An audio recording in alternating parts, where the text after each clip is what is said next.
ஆண்டவரும் இரட்சகருமாகிய இயேசு கிறிஸ்துவின் விலையேற பெற்ற நாமத்தினாலே உங்கள் யாவருக்கும் அன்பின் வாழ்த்துக்கள். ஆண்டவர் தாமே உங்களை ஆசீர்வதிப்பாராக. இந்த வாய்ஸ் ஆஃப் குட் ஷெப்பர்ட் மூலியமாய் உங்களை மீண்டும் சந்திப்பதிலே நான் மிக்க மகிழ்ச்சி அடைகிறேன். இது ஊழியர்களுக்கான ஒரு விசேஷித்த பதிவு. கர்த்தருடைய ஊழியத்தை, கனமான ஊழியத்தை சோதனை செய்யும்படி அழைக்கப்பட்டிருக்கிற அனைத்து தேவ ஊழியர்களுக்கும் என் அன்பின் வாழ்த்துக்கள். கர்த்தர் உங்களை ஆசீர்வதிப்பாராக. உலக வேலைகளை விட்டுட்டு, பணத்தை பொருளை விட்டுவிட்டு இயேசுவுக்காக ஊழியம் செய்து கொண்டிருக்கிற உங்களோடு கூட ஆண்டவர் சில நிமிடம் பேசுவாராக. கர்த்தர்களோடு கூட இருந்து ஆசீர்வதிப்பாராக. ஒரு தேவ மனிதர்கள் ஊழியம் செய்வதற்கு, கர்த்தருடைய ஊழியத்தை செய்வதற்கு ஒரு 3 விதமான அர்ப்பணிப்பு தேவை. 3 விதமான காரியங்கள் தேவை. அது என்ன என்று சொன்னால், சோதரம் ஒருவன் எனக்கு ஊழியம் செய்தால் பிதா கனம் பண்ணுகிறார் என்று வேதம் சொல்லுகிறது. பிரியமானவர்களே, ஊழியக்காரர்களுக்கு பரலோகத்துல மிகுந்த ஆசீர்வாதங்களை, கனங்களை கர்த்தர் வச்சிருக்கிறார். இந்த பூமியில ஊழியம் செய்யும் போது பல பாடுகள், போராட்டங்கள், நெருக்கங்கள், அவமானங்கள், பற்றாக்குறைகள், குறைவுகள் உங்க வாழ்க்கையில சில நேரத்துல வரக்கூடும். அதெல்லாம் ஒரு பொருட்டாக எடுத்துக்கொள்ளாதபடிக்கு கர்த்தருடைய ஊழியத்தை செய்யுங்கள். ஒரு தேவ மனிதன் ஊழியம் செய்யும் போது 3 விதமான காரியங்களை சொன்னேன். முதலாவது, தானியேலை போன்ற தானியேலின் புஸ்தகம் 1 அதிகாரம் 8ஆம் வசனத்துல சொல்லப்பட்டிருக்கிறபடி, ராஜாவுடைய போஜனத்தினாலும் வானம் பண்ணும் திராட்சை ரசத்தினாலும் தன் இருதயத்தை தீர்த்துப்படுத்தாதபடிக்கு அவன் பிரதானி நிலத்தில் வேண்டிக் கொண்டான் என்று சொல்லப்பட்டிருக்கிறது. பிரியமானவர்களே, தேவனுடைய ஊழியத்தை செய்வதற்கு நல்ல ஒரு அர்ப்பணிப்பு தேவை. அந்த தானியேலை போல பாபிலோன் தேசத்துல, அடிமையான தேசத்துல அவர் கடந்து போய் இருந்தாலும் ஒரு அர்ப்பணிப்பு இருந்தது பாருங்க. அந்த அர்ப்பணிப்பு இருந்தது. அந்த அர்ப்பணிக்கப்பட்ட ஒரு ஊழியத்தை நீங்க செய்யும் போது தேவனாகிய கர்த்தர் உங்களை ஆசீர்வதிப்பாராக. எலிசா கேயாசி பார்த்து சொல்லுதா, திராட்சை தோட்டங்களையும் ஒலிவ தோப்புகளையும் வாங்குகிறதுக்கு இது காலமா என்று சொல்லுகிறார். தேவனுடைய பணியை செய்கிற தேவ ஊழியர்களே, நீங்கள் நல்ல ஒரு அர்ப்பணிக்கப்பட்ட ஒரு ஊழியம் செய்யுங்க. இருமனமான ஊழியம் செய்யாதீங்க. இரு நிலைமான ஊழியம் செய்யாதீங்க. ஒரே ஒரு சிந்தையோடு பரலோக ராஜ்யத்திற்காக ஆத்துமாக்களை ஆதாயப்படுத்த வேண்டும் என்கிற அந்த பாரத்துல ஒரு அர்ப்பணிப்புள்ள ஒரு ஊழியத்தை செய்யுங்க. அந்த அர்ப்பணிக்கப்பட்ட ஒரு ஊழியத்துலதான் ஒரு மாற்றத்தை, ஒரு அசைவை உங்க எல்லையில, உங்க சபையில ஆவியானவர் கொண்டு வர முடியும். அதனால நல்ல ஒரு அர்ப்பணிக்கப்பட்ட ஒரு ஊழியத்தை செய்யுங்க. தேவன் உங்களை ஆசீர்வதிப்பார்கள். 2வது, அப்போஸ்தலர் 1ஆம் அதிகாரத்துல 8ஆம் வசனம் சொல்றது, பரிசுத்த ஆவி உன்னிடத்தில் வரும்போது நீங்கள் பலன் அடைவீர்கள். எருசலேமிலும் யூதேயாவிலும் சமாரியாவிலும் பூமியின் கடைசி பரியந்தம் வரை சாட்சிகளாயிருப்பீர்கள் என்று சொல்லப்பட்டிருக்கிறது. அப்படியானால் ஒரு தேவனுடைய ஊழியக்காரர்களுக்கு அபிஷேகம் தேவை. தேவனுடைய அபிஷேகம் தேவை.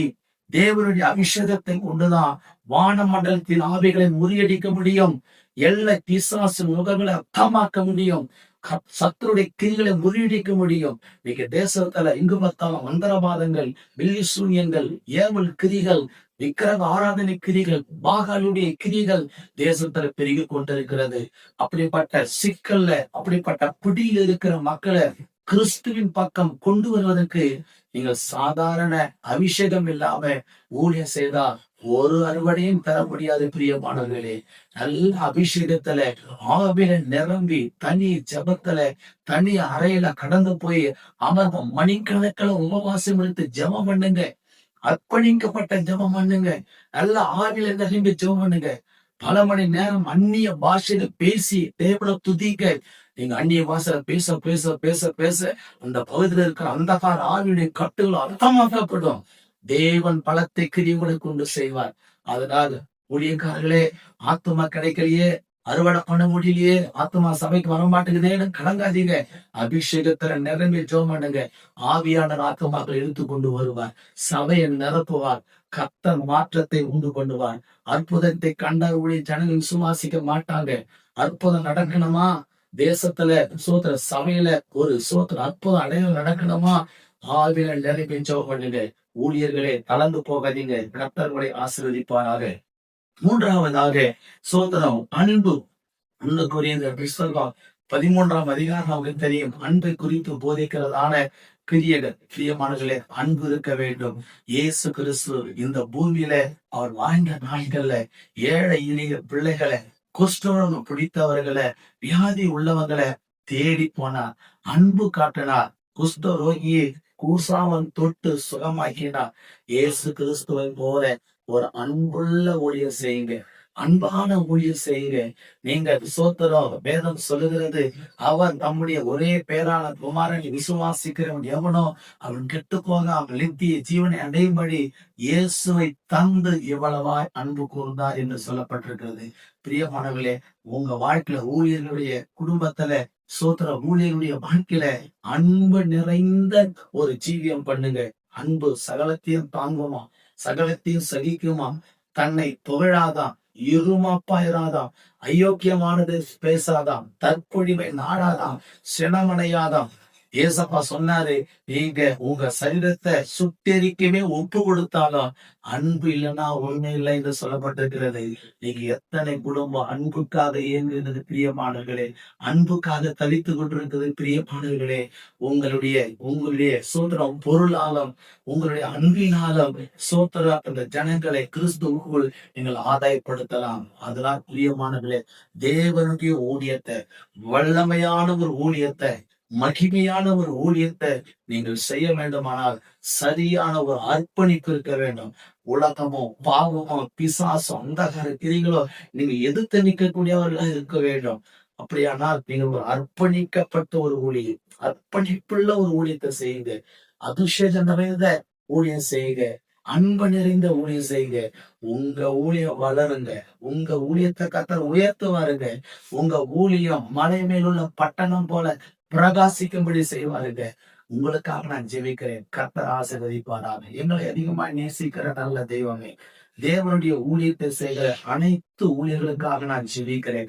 சோர்ந்து போய் மனம் தளர்ந்து போயிருக்கிற தேவ பிள்ளைகளுக்காக ஜெபிக்கிறேன்.